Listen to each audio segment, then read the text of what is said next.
Okay, we're going to get started here with Unit 1, Day 4.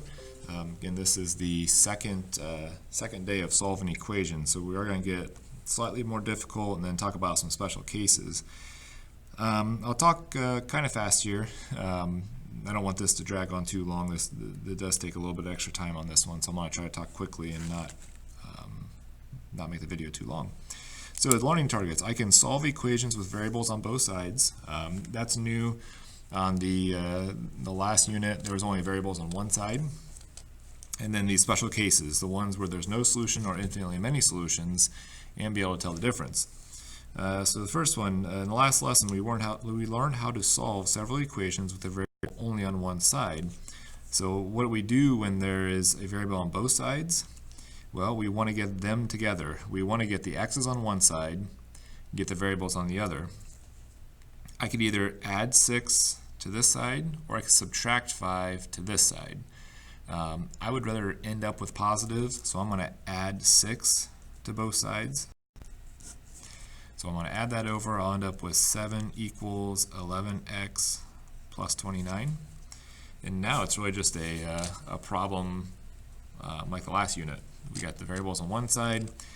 For what can I add or subtract first? So I want to add or subtract first. I'm going to subtract 29. So I'll subtract 29 over, and I'll get negative 22. And if I divide by 11, I get negative 2. Okay. Sorry, my lights just went off in my room. There we go. If I sit in my chair too long, my lights go off in my room. Notice how we're basically doing the same thing we did last unit, except we're just moving numbers. We're also not just moving numbers, we're moving variables.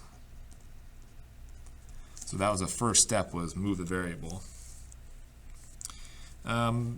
This one, we kind of started mixing things up here, so kind of sum things up. If moving a whole term, so for example, that negative 6, if I need to move the whole term, I need to add or subtract, depending on, if this was a positive, I would subtract. If you're splitting, if you're splitting up a term, so for example, right here where I had 11x and I wanted to split it, I want to take the 11 away but leave the x there, then I need to use multiplication or division, whichever one is more appropriate. So down here, we'll try to keep that in mind. So down here, this first guy, I got x on both sides. I want to move the entire term x over. So if I want to move the entire thing, the entire term, I'm going to subtract. So subtract x from both sides. So I got 5x minus 5 equals 15. Now that I got the variables together, I want to look for if I can add or subtract, do it. So I could add 5. So I got 5x equals 20, and then now I want to split these two. I'm not bringing the entire 5x over, I'm splitting them. So I want to leave the x there, but take the 5 over. So I'm going to divide by 5, so x equals 4. And just a reminder, test or quiz, you can absolutely plug 4 in and see if this works. So 24 minus 5 is 19. 4 plus 15 is 19. So both sides would equal 19, so that one's right. Number 2, variables on both sides. Notice I need to distribute first. So I need to distribute this out. So I'm going to take the 4x, give me 4x minus 24. Over here, I've got 3x plus 3. Now I got variables on both sides. I want to get them together. I'm going to subtract the 3x, that way I keep positives. So subtract 3x, subtract 3x. I've got x minus 24 equals 3. Look for what you can add or subtract first. So I can add or subtract 24. And now I've got 27, so x is by itself. Number 3. This is kind of an idea. Probably you've seen all this in pre-algebra, but if you have a fraction on both sides, that's called a proportion. And when you're solving proportions, you can do what's called cross multiply. And this is where you make an x out of them. We're going to actually multiply this way. We're going to multiply like that. So I'm going to take 9 times x minus 4, and then set that equal to 6 times x minus 1. Okay, so why don't you finish that guy? I'll have you guys finish that. Just kind of keep this video short. I want you to try to finish that guy and see what you get. Number 4, I need to simplify this side first, that left side. Make sure both sides are simplified before you start moving x's around. So here, I'm going to simplify this. The 3x, I'm going to leave it alone. I'm going to take negative 4, distribute it out. Remember, keep a negative with it. So negative 4 times x is negative 4x. Negative 4 times 2 is negative 8, because you're distributing the negative goes with it. So equals 5x plus 12. On the left side, I see like terms. I'm not moving anything. I'm not bringing it to the other side. If I was bringing it to the other side right now, I'd switch the sign, do the opposite. If it's negative, add. If it's positive, subtract. This one, I'm not bringing it to the other side. I'm just combining them. So 3x minus 4x is negative x. Okay. Now in this next step, I do want to move that to the other side. So when I want to move to the other side, I do add x. I am going to switch that sign. Okay. And then subtract 12, I got negative 20 equals 6x. I want to split these guys up. The 6 and the x, I want to split them, so I'm going to divide. So here, x would equal, if I do some reducing, cut both of those in half, negative 10 thirds. Okay. Backside. Okay, so word problems. I know we hate them.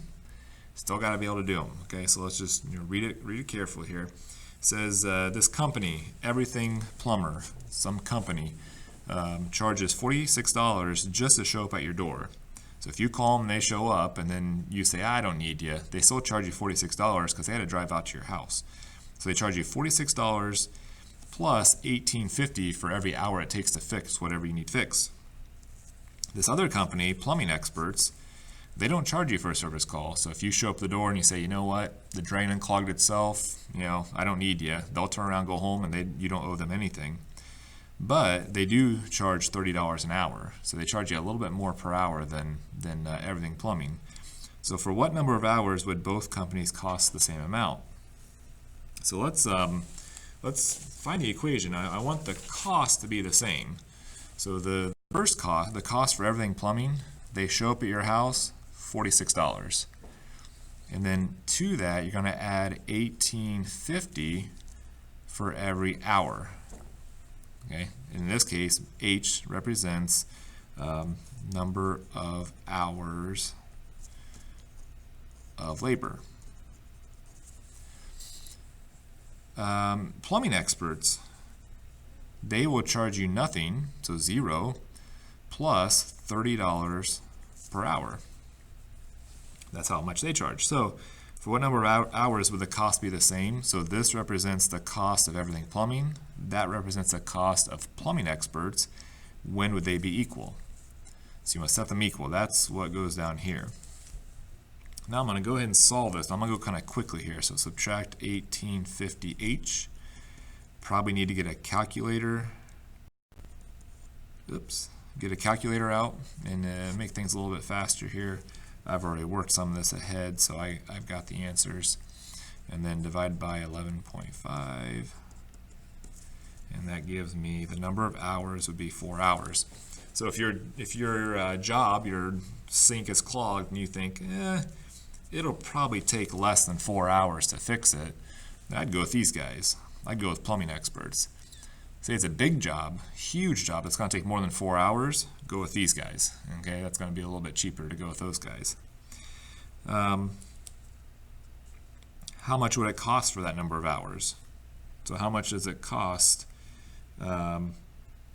both of them? So either one. I could pick either one of these, because after 4 hours, they cost the same as those. Well, 30 times that would be the easier one. So 30 times H, so it would be $120 either way. So both of them will cost you $120 for a 4-hour job. Which company would you choose if you had a job for 6 hours? If you're not quite sure if what I just said earlier doesn't make sense, just plug them in. So everything plumbing is 46 plus 1850 times 6. Whoops. And then plumbing experts is 30 times 6. Okay. So if I do this one, see, this one would be $180. The other one would be $157. So everything plumbing would be cheaper.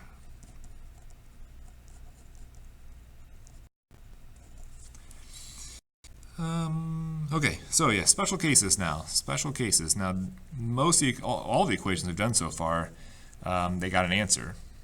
Okay, that there was an answer. There are times where you just can't find an answer for it. Yeah, so let's say I'm trying to solve this guy right here. So we've got, well, I said there's sometimes not an answer and sometimes there's anything will work. I should go that route. So 2 times 3x is 6x.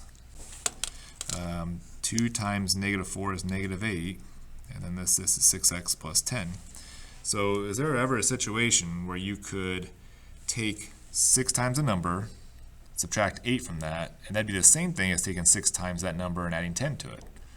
That doesn't make sense. You know, if I had, even to make it a little simpler, if you said, when does a number plus 2 equal a number minus 2? If it's the same number, it can't happen.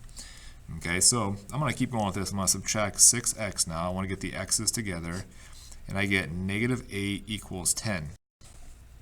Notice there's no variables. So what do you notice? The variables canceled.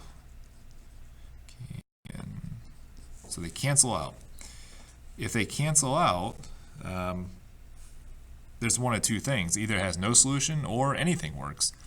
Now in this case, we say that this equation has no solution because what's left, the remaining numbers, are not equal. -8 does not equal 10. So they are not equal. So not equal, no solution. Both start with n. This guy here, I've got x plus 3x minus 6 equals 4x minus 6. On this side, x plus 3x is 4x. You might notice these are the exact same thing. So when would 4 times the number minus 6 equal 4 times the number minus 6? Well, any number you pick. Plug in 1, plug in 2, plug in 3. It always works no matter what you plug in. So I'm going to subtract 4x here. I'm going to keep solving it. I get -6 equals -6. Okay, so what did I notice? The variables again cancel. We say that this has infinitely many solutions because what's left, the remaining numbers, are equal. So I always say if they're not equal, no solution, is equal, infinite solutions. You know, the i's go together there. So circle the equation has no solution, underline. So we're going to circle no solution, underline infinitely many. So the first guy here, if I look at this, if I subtract 7x, all I'm looking for is do things cancel out? Do things start to cancel? So I get -1 equals 1. Not true, no solution. I'm going to circle it. This guy up here, I'll subtract 3x. I get 7x plus 7 equals 7. The variables didn't cancel out, so I keep going. Subtract 7 from both sides, I get 7x equals 0. Again, variables did not cancel, so I'm going to keep going. I'm going to divide by 7. That equals 0. That means 0 works. It has one solution, the solution is 0. Okay. Let's see here. How about you? You finish these two. You finish these guys. Kind of want to cut the video off at 15 minutes here, so I'm going to have you guys try those two out. Again, see how you do this. So hopefully this works, and thanks for listening.